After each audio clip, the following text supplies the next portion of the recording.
The United Workers' Party is not impressed with Prime Minister Philippe Pierre's late entry signing onto the Pan-Caribbean Memorandum of Agreement.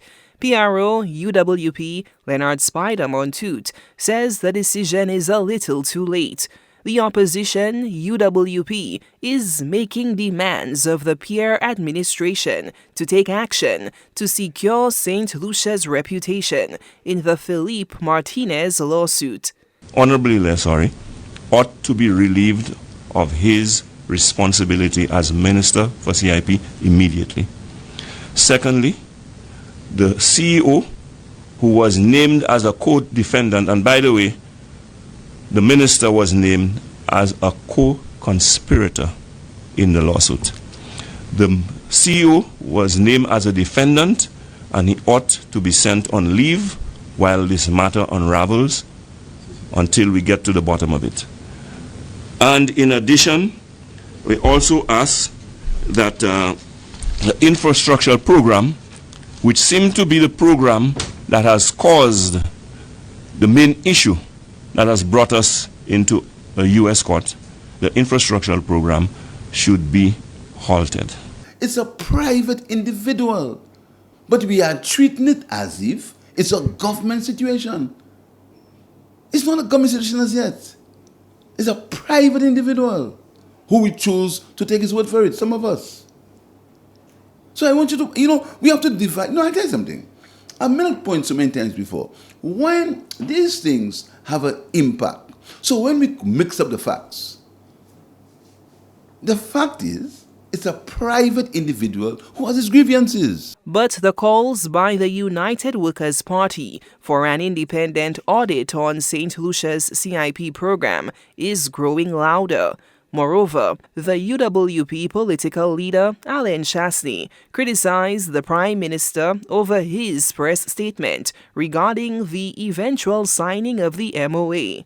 I was embarrassed. It was shameful. It was disrespectful. It was dishonest. That in face of all of the information that has come to bear in the last week, that the Prime Minister is still saying that he intends to sign?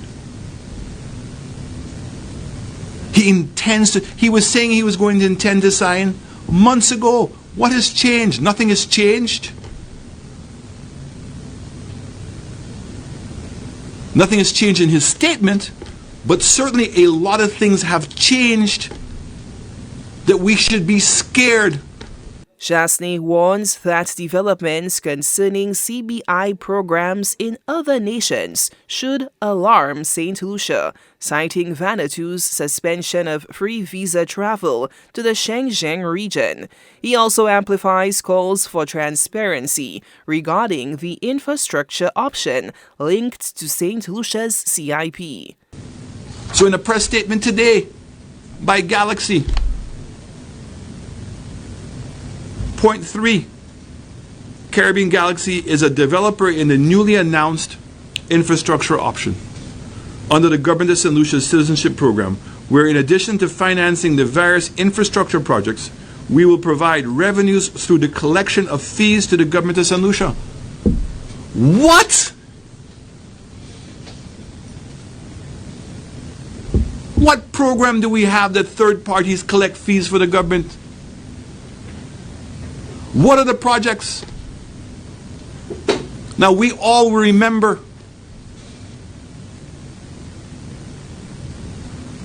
the same Hilaire who in opposition said what? That he questioned the entry of Galaxy into St. Lucia because of their reputation in St. Kitts. And when we brought Galaxy here, we made sure that there was an escrow account. We made sure that we brought in a reputable management company in AMR. We made sure that the CIP board knew every single month how much money had gone into the escrow account and what the drawdowns were. I want this government to tell us how much money is in the escrow account today, given the fact that Galaxy has sold all of its allocation. So it means it should have raised in excess of $1 billion. The opposition is adamant that its calls for the suspension and removal of individuals named in the lawsuit and an independent audit be done are crucial for the protection of the island's CIP and reputation. Solange Alfred, HTS News Force.